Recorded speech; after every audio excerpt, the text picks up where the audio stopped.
Thank you for joining IAB There.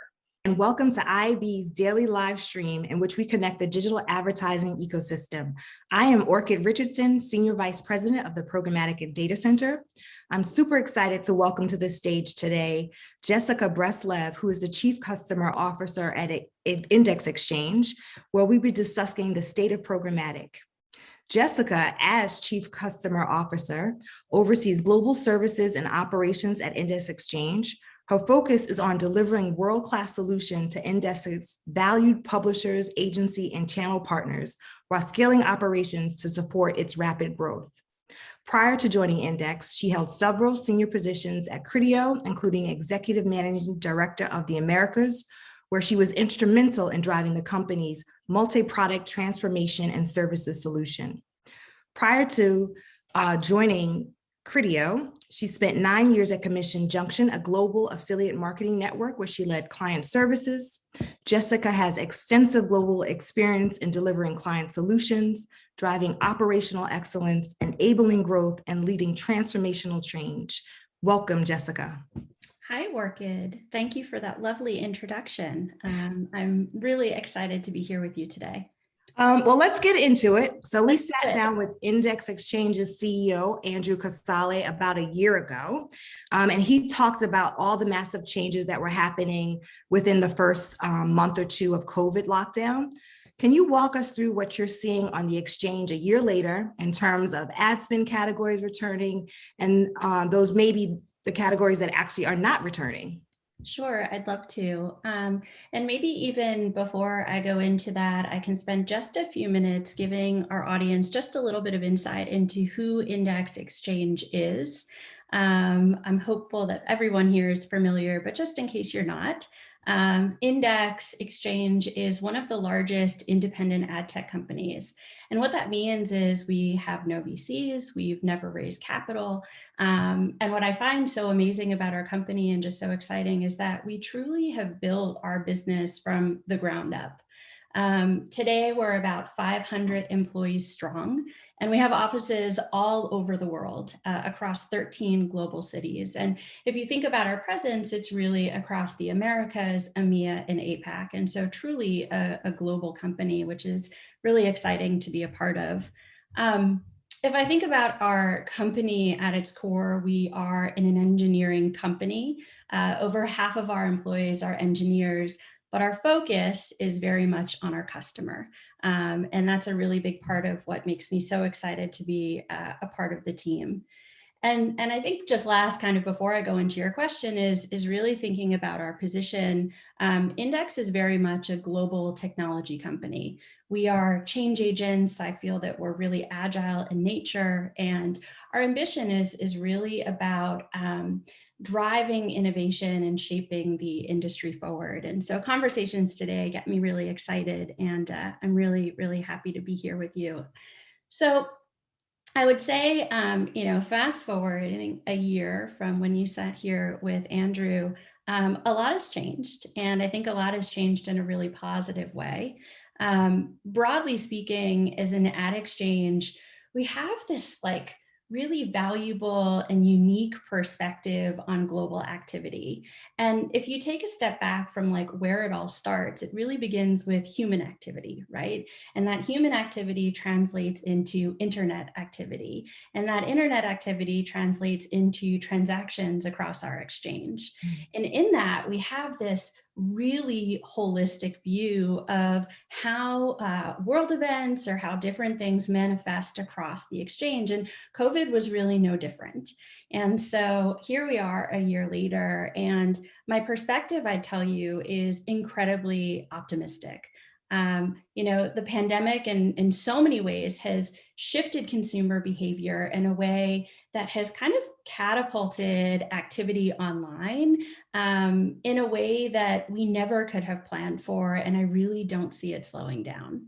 And so talking about some of the categories, like some of the winners and some of the ones that aren't faring so well, growth in categories like CPG and retail are prime drivers of a lot of the demand activity that we're seeing today across the exchange. And that probably makes a lot of sense for everybody who's listening out there. Retail being driven by e-commerce and, B2B, we are all working from home. It's like the entire world is home. And so, largely related to this, and telecom is thriving. How many conversations have you had about needing the fastest internet ever? And, gaming is another one. People are looking for entertainment in a way that they didn't necessarily have to fill their time for. And making it a little bit more personal, and I'm sure you can relate to this too, Orchid, like think about how your own personal habits have changed. I have really changed a lot of things. I mean, I was an avid online shopper before, but now things like getting my groceries delivered, like I'll never go into a grocery store ever again. Like how awesome are virtual health visits? Parents out there, I'm sure, like me, have found so much joy in not having to go to the doctor.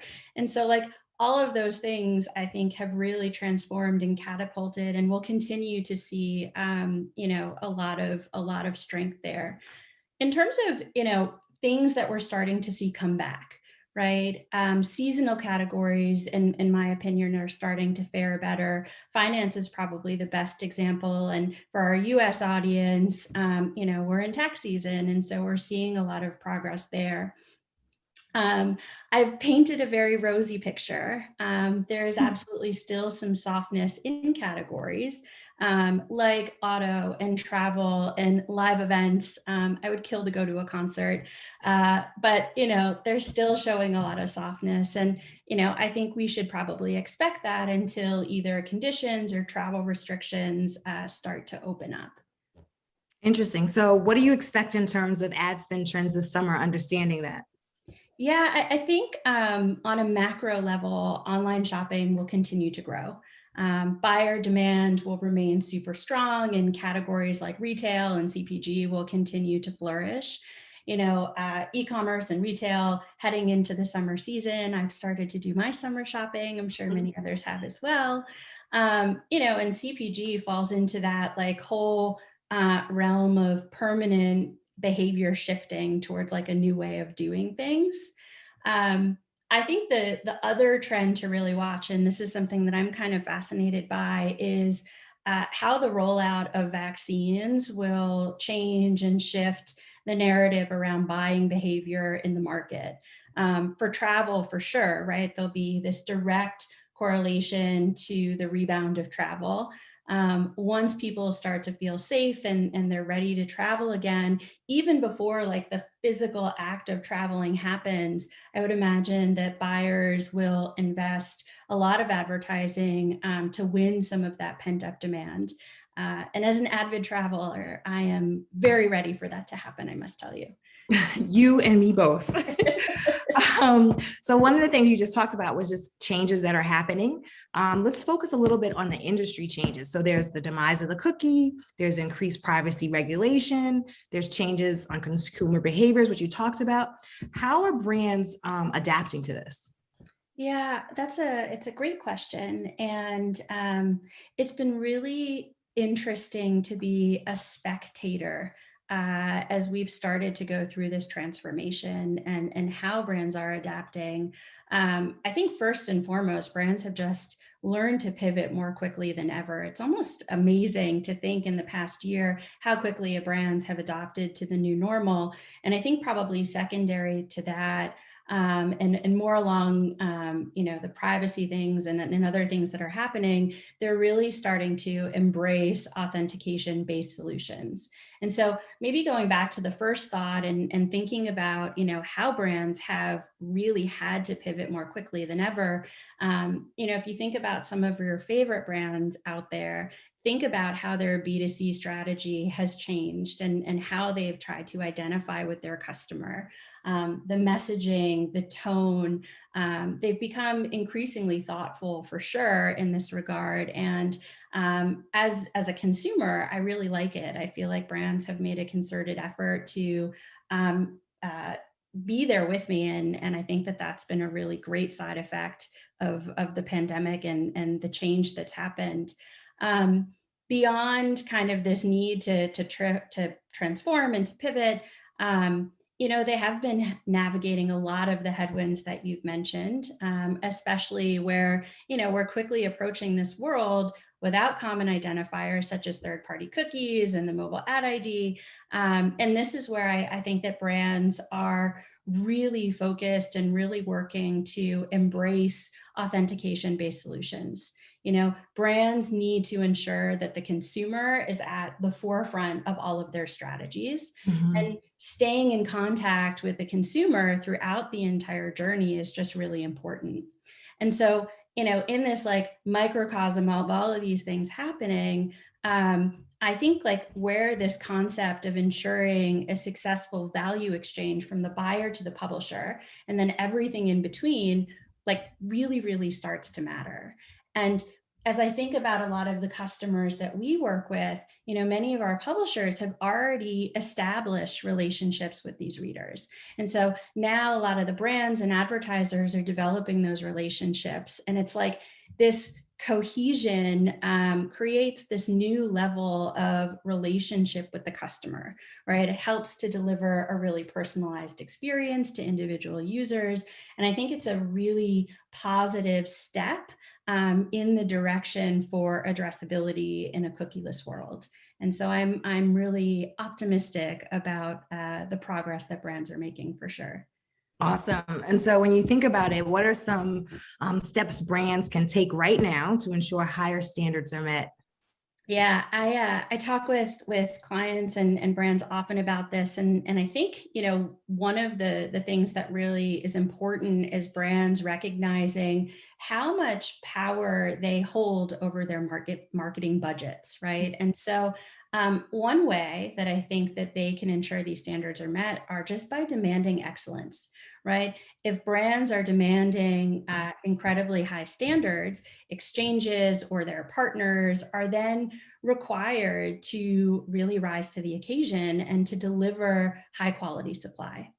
And a secondary part to that, you first demand excellence. The second narrative for me is really about a safe and clean supply chain. And this is a shared responsibility across the entire ecosystem. It's not just one partner or the buy side. I mean, it's across the board. But it's really imperative that buyers are keeping these efforts top of mind and that they're thinking about it and that they're ensuring that their partners are prioritizing them. And I'd say kind of the third part to that in terms of how they can adopt is really leaning into different tools, right? And so taking the time to audit and inspect supply, using tools like ads.txt or sellers.json and log level data to hold partners accountable for delivering high quality and brand safe supply. And so I think, kind of bringing that narrative a little bit into the lens of index exchange and kind of what we're doing is that we recently announced our support for buyers.json. And it's an initiative that is really crucial to the future of transparency on the buy side. And, if we think about some of the historical blockers and some of the challenges that we've had with this kind of transparency, there are a lot of things that we needed to figure out. It was difficult to organize publishers and the millions of consumers whose interests they represented in like this collaborative unit. And, maybe the temperature was a little bit lukewarm in terms of interest from the buy side in providing such transparency. And, just pragmatically, I would say our industry has lacked specifications around a solution. And that's why it's so important that this is here. And, the last part I'd kind of end on is it's not just publishers that are benefiting from this narrative and from this solution. Everyone in the supply chain wins when there is traceable information about buyers. It can be used by partners to enhance reporting and analyze data trends and aid in demand path optimization. I mean, the list just goes on and on. And most importantly, it comes down to like how you think about making sure that every working media dollar makes it to the publishers. And so beyond kind of that value exchange, and the last point I'd say is, it also helps buyers really benefit from increased protections for their brands.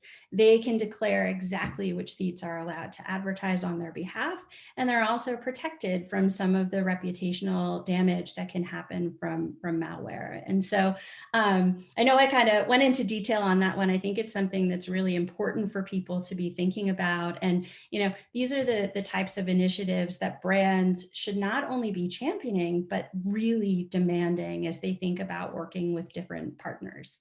Right. Yeah, transparency is super important, and we should embrace the things that we have in place to make sure that that happens moving forward. I like to pivot a little bit and really just talk about both sides of the ecosystem, right? So when we think about what's happening today, what kind of opportunities have buyers and publishers taken advantage of over the past year in order to drive savings? And then I'd follow up that with, what do you think are steps players in the ecosystem can take to drive efficiencies? Yeah, I like this question. I like the pivot here, so thank you. COVID in so many ways has created and caused just this interesting shift in the ecosystem. And for me, it's been so fascinating, and I'm sure for many others, to just see how buyers and publishers have really adopted. And for me, I think the first one, and this isn't as tangible as some of the other things I'll talk about, but there's absolutely this unsaid power of ingenuity that I think has transpired across the last year. The shift of buyer demand across new categories, the agility of programmatic has really shown through. And it's made, for all of us, this an incredibly interesting time to be a part of, this space. In terms of some of the more tangible things that we have seen, I've definitely seen both buyers and publishers really put tremendous value in having productive partnerships. As I think about many of the publishers that we work with, I've seen them lean in and working with preferred partners. And in doing so, it's really allowed them to kind of unlock new demand opportunities. And in doing so, there's this whole kind of like chain of events that happens. They help marketers effectively reach their consumers. And, in doing this, it unlocks this incremental value that leads to sometimes a scaled or a volume sized deal that becomes really beneficial for the publishers. On the buy side, and kind of going to the other side, I think talking specifically about something we're doing at Index Exchange actually makes a lot of sense, which is a program that we call exchange fee reduction. And it's a program that reduces the transactional cost of the supply chain for preferred buyers. And a really good example of this is our partnership with Group M. It's something we're super proud of. They're an incredible partner. And, early in this year, we saw amazing results for Group M. We were able to deliver 1.5 million in supply chain savings. And so this is something that, we're really proud of. And the reason that I share it today is not just because it's a great example, but it's really where I hope and the business of Index Exchange hopes to see our industry grow. The story is really about value creation, pushing it to the edges and away from the middle, and making sure that working media is quite valuable for both the buy side and the publishers alike. And so, while COVID may have been a catalyst for all of this, I definitely anticipate these changes are here to stay. And who knows, right? Like a more streamlined ecosystem that has started to reshape programmatic for the better, like that sounds really good to me. And something that, I'm happy to see moving in that direction. Interesting. I'd love to get your perspective on some of the biggest challenges that publishers are facing right now. Yeah, I think this is an interesting one in that The challenges that I think publishers face today are not so different than the challenges we've been talking about for the last year or so. In my opinion, the fight for the open web remains as critical as ever. And as we're quickly approaching this world without common identifiers, such as the third-party cookie and the mobile ad ID, while these help spawn the first wave of addressability in programmatic, we know they'll no longer define its future. And so at Index, the way that we thinking about working with our publishers and our partners is to, help them effectively leverage their first party data and actively participate in efforts with other key players around forthcoming proposals or things that are centered around browser-based enabled cohorts. And really, like, all of that is in the spirit of helping to solve the challenge around addressability. I think it's probably fair to assume that addressability tomorrow will not be defined by one winning solution, but several. And so, as we think about how to help our publishers and to really be a part of that, our plan is to partner with them now, help understand all of the options that are out there and the optimal paths for them moving forward. Awesome. So what do you see are the roles for the DSP, SSP, and exchanges in combating ad fraud? And what do buyers need to understand and know? Yeah, I think, as an exchange, it is our role and our responsibility to deliver the highest quality supply through a means that is efficient to our buy-side partners. And when we think about that role, it's important that we do this in a way that is transparent and provides accountability at the forefront.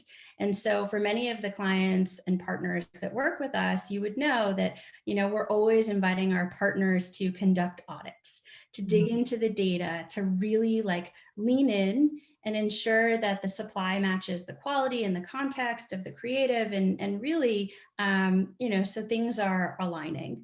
And I talked about it a little bit earlier, the importance of tools, and at Index Exchange, we really are incredible proponents of, tools such as add.txt or sellers.json and, log level data. Our solution at Index is called Client Audit Logs. And really what this does is it helps to grant buyers this full access and full control. And that's just really critical as you think about, this mindset of high quality with transparency and accountability. And the last thing I would say is kind of a complement to all of these things is just really believing in the power of human review. At Index Exchange, we have a really rigorous exchange quality process in place, and it ensures that publisher inventory continues to meet our partner standards and remains high quality. It's profitable, it's fraud-free. And so, for me to bring it all together, it's about really high quality supply that is delivered with transparency and accountability. No exceptions. Transparency and accountability. I love it. So let's think about the future. In 5 years, what do you think we're no longer talking about as an industry? Let me pull out my crystal ball. No. Yeah. Just kidding. I wish I had a crystal ball. If I did, I don't know if I'd be sitting here. But if I did, or maybe I could talk about, my honest hope. The discussion around transparency has been out there for a long time. And, from a business standpoint, I think that we're making a lot of progress. And I think that there's more activity than ever. And part of us, having so much activity, quite frankly, from COVID and what's happened over the last year, I want the progress to continue in a way that, we're doing things have been implemented versus it still being a discussion. And so I think that that's one thing that's really important. Another piece, and we didn't talk about it today, and maybe this is a segue for another chat we can have together at some point. But I also really hope to see a lot of progress as it relates to diversity and inclusion, and really owning a narrative about allyship and real change, and A more inclusive ecosystem is a better ecosystem. We will have better solutions. We'll be faster, we'll be smarter. And while I'm really proud of a lot of the steps that have been taken, I think that there's an opportunity for us to champion that even more aggressively. And so from 5 years from now, I really hope that we're in a very different place than we are today. Yeah, I am super excited about what the future holds for our industry, especially around diversity and inclusion. I think that's probably a great place to end our chat. It has been wonderful talking to you. Thank you so much for your insight. This packed full of nuggets that I think our viewers are really going to be able to take away from and implement into action. Well, it was my pleasure. Thank you for having me today, and thanks to everyone out there for sticking through it. Thank you. And I Be There is a production of the Interactive Advertising Bureau. Our show today was produced by Connor Healy, James Linney, Joe Pilla, and Loretta Bain. I am Orchid Richardson. Thank you for watching.